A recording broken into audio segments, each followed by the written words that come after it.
Welcome, curious minds. Ever stop and think about how businesses, from tiny startups right up to the global giants, are changing, how they're adapting for the digital age, often kind of quietly? Mm. Well, today we're doing a deep dive into a really powerful market that's right at the heart of all that. It's called Business Process as a Service, or BPaaS for short. That's right, BPaaS. Okay, so let's unpack this a bit. We're basing this deep dive on a pretty comprehensive report from Cognitive Market Research. A solid source.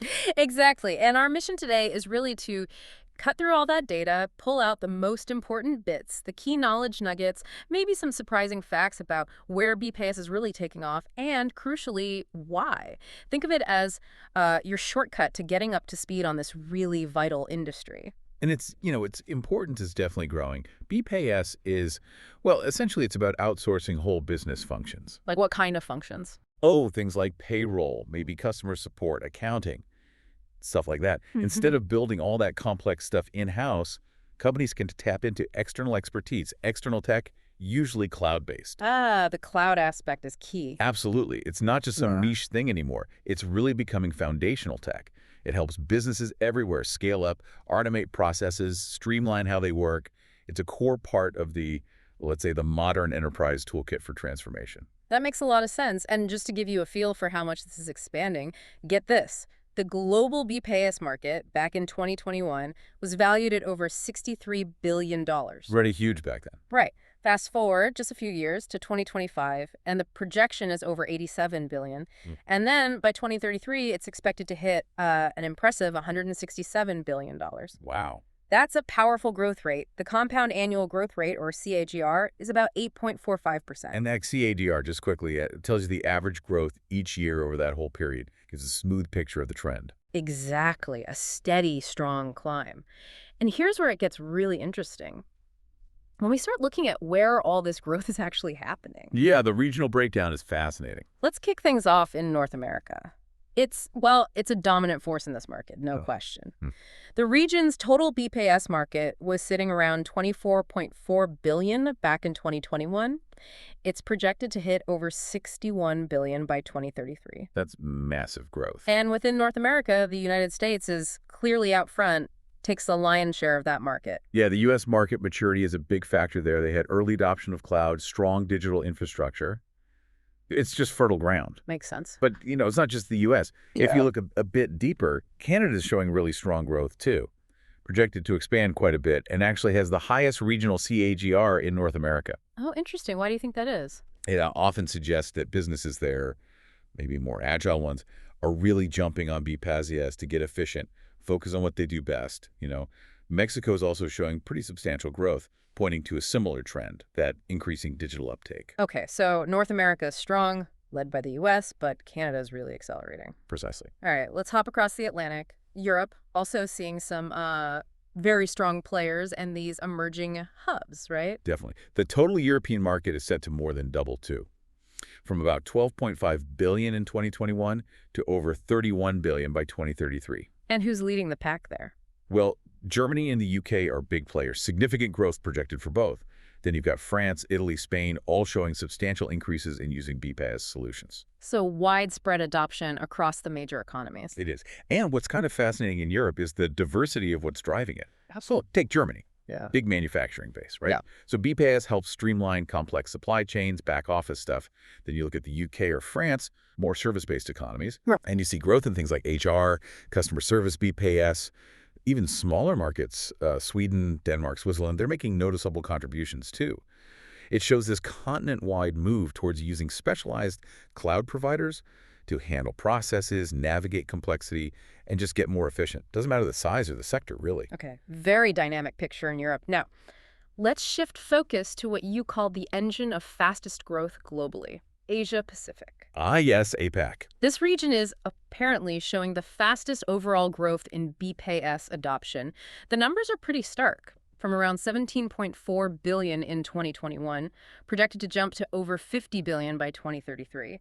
That's a CAGR over 9.3%. Almost 10% average annual growth, yeah. It's really taken Then off. China, I assume, is a huge part of that story. Oh, absolutely. China's a massive performer, expected to surge past 16 billion by 2033. Wow. But what's really striking in APAC isn't just the scale, it's the speed, the acceleration. Look at India. Okay. India is showing the highest overall AGR globally, over 10%. It's expanding dramatically from where it was in 2021.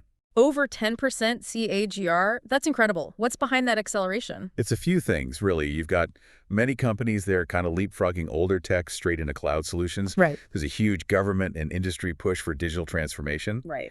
Plus, just the sheer volume of small and medium businesses looking for ways to scale up efficiently, it's enormous.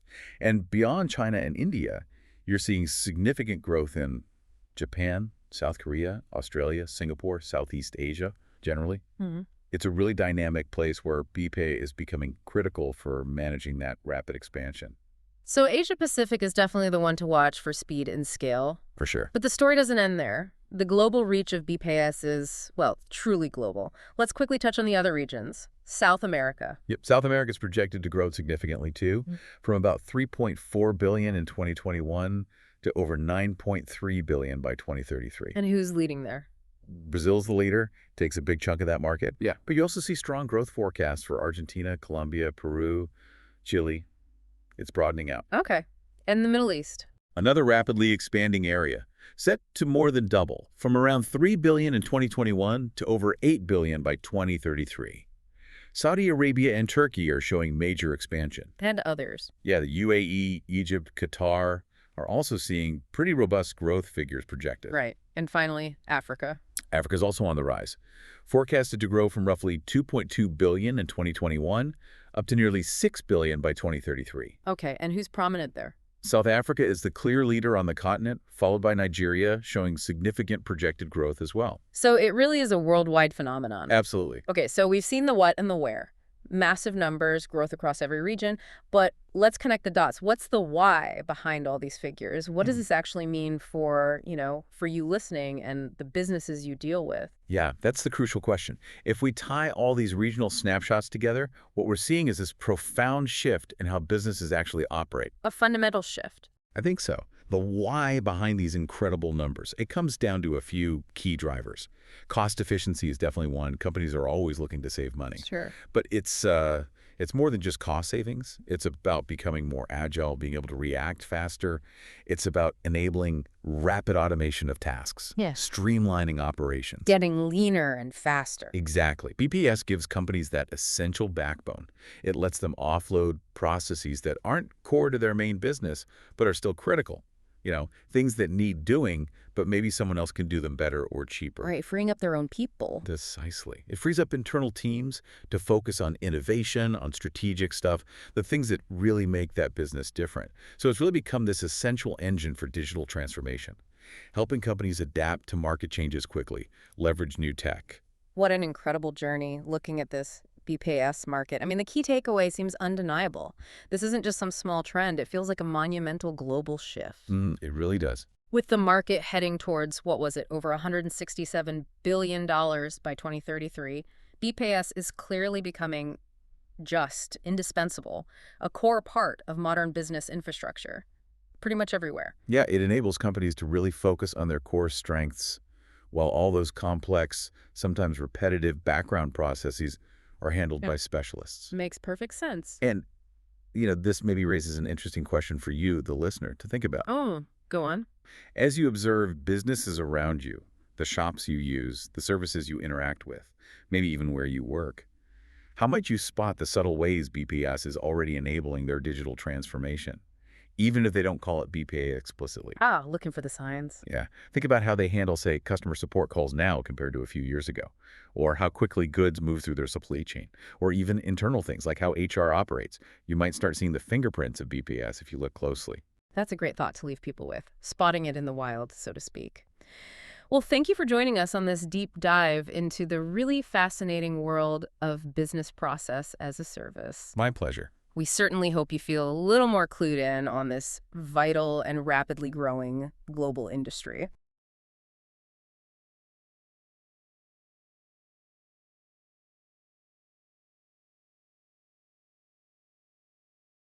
Welcome back to the deep dive. Today, we're jumping into something really dynamic, a really transformative part of cloud services. Business process as a service, BPaaS. Mm, It's definitely more than just like a tech buzzword. It feels like it's fundamentally reshaping how organizations actually work in this digital it age. really is. And all the insights we're digging into today, they come straight from this excellent report by Cognitive Market Research. It's called BPaaS Market Dynamics, Drivers, Challenges, and Trends. Very thorough piece. Yeah, exactly. So our mission for you today is pretty clear. We want to pull out the most important bits, the real nuggets of knowledge from that report. Help you really get what BPay is, what's driving its growth so fast, the hurdles it's up against, and the key trends shaping where it's I going. have a roadmap. Think of it as your shortcut. Oh, Yeah, your shortcut to being really well informed on something that's frankly revolutionizing how things get done, from customer service right through to finance. Okay, let's unpack this. yeah. And what's really fascinating, I think, right off the bat, is how BPS marks this fundamental shift. It's it's moving way past that traditional outsourcing model Right. where you might just, hand off a single task. This is different. It's Yeah. more integrated, more service-oriented. You're getting entire business processes delivered almost like a utility. That's a really key difference. So, okay, let's talk about the why now. What are the big forces, the drivers, pushing this BPS market forward? Hmm. The report points to one huge factor, this growing demand for business solutions that are, well, powerful, obviously, but also affordable and scalable, super important. Absolutely. We're seeing companies, especially the small and medium-sized ones, SMEs, really searching for alternatives to those, heavy traditional outsourcing deals. Exactly. And what BPS does is it lets these companies tap into really sophisticated IT infrastructure, powerful automation tools, even specialist expertise. Without the huge price tag up front. Precisely.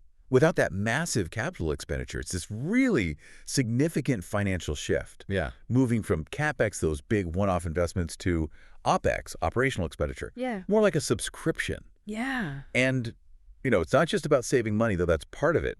It's really about gaining agility, flexibility. Mm. It's about modernizing their whole operational core without that huge, heavy lift. And that idea, that financial shift and flexibility, it flows right into the second big driver, doesn't it? This massive wave of digital transformation that's still ongoing. Oh, absolutely. And just the rapid uptake of cloud tech everywhere. Enterprises are like scrambling to get off old systems and onto more agile cloud native setups. Right. And in that context, BPAS isn't just like a side player. It's pretty central. Okay. It's really vital for streamlining operations, for integrating customer experiences smoothly across all the different digital places people interact, and automating workflows as part of that bigger transformation. Makes sense. And what's really speeding things up, too, is that you've got AI, machine learning, RPA, robotic process automation. These technologies are becoming much more available, and they're embedded right into the BPS platforms now. Which, yeah, that feeds perfectly into the third driver the report mentions, this absolute need for business agility and scalability. Non-negotiable today. Totally. In Yeah. today's market, it's so volatile, companies just have to be able to pivot fast. Yeah, absolutely. I mean, think about it in real terms. A healthcare company maybe needs to quickly comply with some new data regulation, Right. or a retail business needs to scale up its online order processing like crazy for the holidays. Or a finance firm adapting to new customer demands for digital services. Exactly. Those kinds of scenarios. BPS gives them that operational flexibility, that backbone to make those quick adjustments without having to, rip and replace their entire IT infrastructure. So if you connect those dots, Yeah. Yeah, if we connect this to the bigger picture, you can really see how these drivers are pushing organizations towards a much more responsive, more efficient way of operating. well put. Okay, but now this is where it gets really interesting because, it's definitely not all smooth sailing, Never is. right? Despite all these great benefits and the obvious momentum, BPAS faces some pretty significant hurdles. The first big one the report highlights, data security and compliance worries. Yeah, and this is a major concern. You hear it all the time. Organizations are understandably cautious about putting really sensitive stuff. Customer data, proprietary info. Exactly, putting that into third-party cloud environments. And look, the concern is valid. You've got risks of unauthorized access. Data breaches are always a threat. And then there's the absolute necessity of complying with all the rules. Like GDPR. Right, GDPR in Europe, HIPAA for health information in the U.S., SOC2 standards for data management. Failing on compliance isn't just a slap on the wrist. It can be catastrophic for reputation, for the bottom line. It's high stakes. Definitely. And then you've got the challenge, the sort of persistent headache of integrating with legacy systems. Ah, yes. The old stuff. Yeah. I mean, so many businesses, especially in established industries like banking or insurance, they're still running on some seriously old IT infrastructure. And that is a huge bottleneck. It Big really is. battle. Because that older infrastructure, it's not just slow, it's often built on like custom code or old protocols that just don't play nicely with modern cloud APIs. Right. So connecting it to these shiny new BPaaS platforms, it's not plug and play. It's more like complex digital surgery. It gets complicated, expensive, takes a long time. And that just kills the whole point of agility sometimes. It can, yeah. It hinders that smooth automation, that easy data flow. It kind of undermines some of the key promises of BPaaS. Okay. And the third restraint mentioned is this issue of vendor dependency. Huh. It may be limited customization for some users. Businesses sometimes run into issues with, say, service flexibility, or they face delays getting necessary upgrades rolled out by the vendor. And there's a big one, vendor lock-in. Meaning it's hard to switch if you want to. Exactly. You, as the business using the service, might find it really difficult or costly to move to a different provider if a better option comes along, maybe because of high exit fees or just the sheer difficulty of migrating all your data and processes. So you lose some control. You cede a degree of strategic control, yeah, and long-term adaptability. That can be a real worry when you're planning for the future. Which, it raises a really important question for you, the listener. How do organizations manage that balancing act? Yeah. How do you weigh the clear, often transformative benefits of BPS against these risks, which are very real, very significant? That is the million-dollar question, isn't it? Yeah. And it's one the whole industry is working on. But look, despite those challenges, the report shows there's still strong momentum. Oh, definitely. And there are several key trends that are really shaping the future of BPS.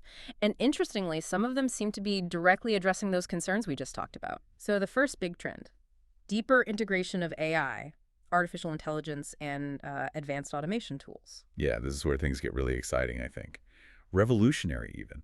These AI-powered BPaaS platforms, they're fundamentally changing how businesses operate. How so? Well, by drastically cutting down on manual tasks, for one, but also by enhancing decision-making, think that sophisticated analytics, giving real insights, and significantly improving forecasting. So like smart chatbots. Smart chatbots handling customer queries, yeah. Cognitive computing, digging through massive data sets for patterns, real-time analytics driving truly intelligent process automation.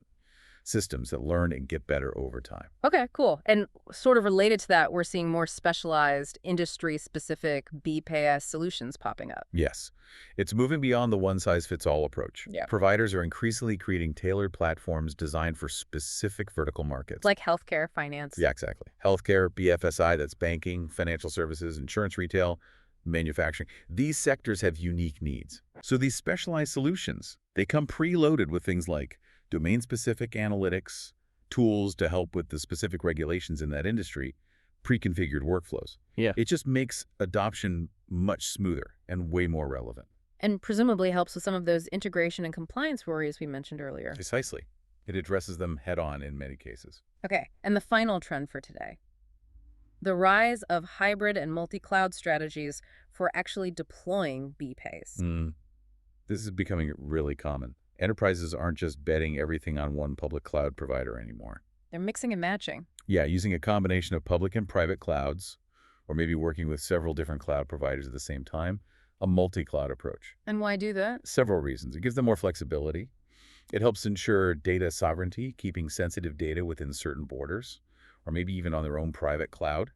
And it lets them optimize performance, maybe using different clouds for different tasks or different regions across their global operations. Interesting. Yeah, what's really fascinating here, I think, is how these trends together show a clear path forward. They show how BPaaS itself is evolving, becoming more sophisticated to meet these increasingly complex, specific business needs.